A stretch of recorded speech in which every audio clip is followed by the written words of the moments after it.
তুমি দীক্ষা নিয়েছো খুব রিসেন্টলি, এবং যেটা আরো বেশি অবাক করা এবং যে কারণে আমি তোমাকে এই প্রশ্নটা করছি, তুমি যার হাত দিয়ে দীক্ষা নিয়েছো তাকে তুমি স্বপ্নে দেখেছো। হ্যাঁ, এটা কিভাবে হলো, এটা যদি একটু বলে এই দেখো এটা গল্পটা। কিভাবে হলো আমি তো জানি না, কিন্তু এটা ঘটনা।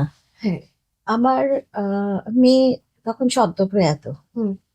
তার মাস দুয়েক বাদে, তখন তো আমি কারোর সঙ্গে কথা বলতাম না, একা চুপচাপ, মানে কোনো ফোন ধরতে পারতাম না।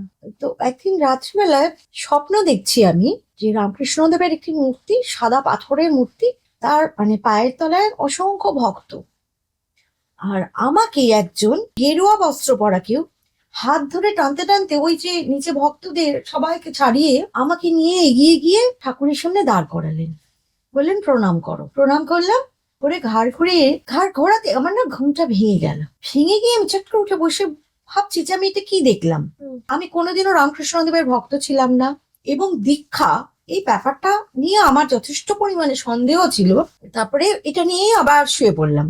সকালবেলা উঠে আমি প্রথমে আমাদের সাহিত্য একাডেমির আগে যিনি সেক্রেটারি ছিলেন রামকুমার মুখোপাধ্যায়, আমি জানতাম রামকুমার দা থ্রু আউট রামকৃষ্ণ মিশন।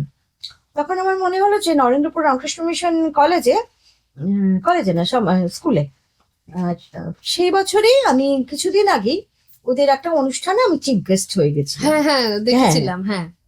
তো ওখানে যিনি বাংলার এইচওডি, আমি ওনাকে ফোন করলাম, প্রণববাবুকে। তো আমি বললাম আমি না এরকম স্বপ্ন দেখেছি, এরকম আমার মনে হচ্ছে যে আমার, আমি কেন দেখলাম, আমার তাহলে কি আমি দীক্ষা নেবো বা কি, এরকম দেখলাম কেন আমি? তখন উনি বললেন যে আপনি একটা কাজ করেন, আপনি কালকে আমার অফিস চলে আসুন, ফর্ম ফিল আপ করে দিচ্ছি।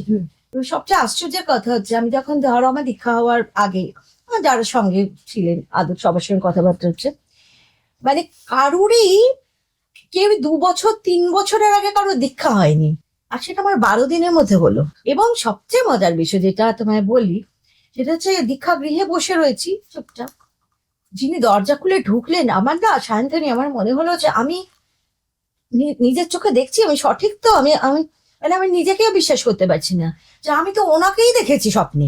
দীক্ষা হয়ে যাওয়ার পরে আমি অন্য মহারাজদের বললাম যে আমি একটু মহারাজের সঙ্গে কথা বলবো, কেননা আমি তো স্বপ্নে দেখেছিলাম যে আমার এরকম, কিন্তু আমি স্বপ্নে যাকে দেখেছিলাম তিনি উনি। ওরাই তো অবাক। মহারাজ তো বসে, আমি গটগট করে কি বললাম, মহারাজ? বললেন হ্যাঁ। আমি বললাম আপনি তোমাকে স্বপ্নেই দীক্ষা দিয়ে দিয়েছেন। উনি হাসছেন তখন মিটিমিটি। আমি তো আপনাকে স্বপ্নেই দেখে নিয়েছি, এবং আপনি যখন ঢুকলেন আমি তো খুব অবাক হয়ে গেছি।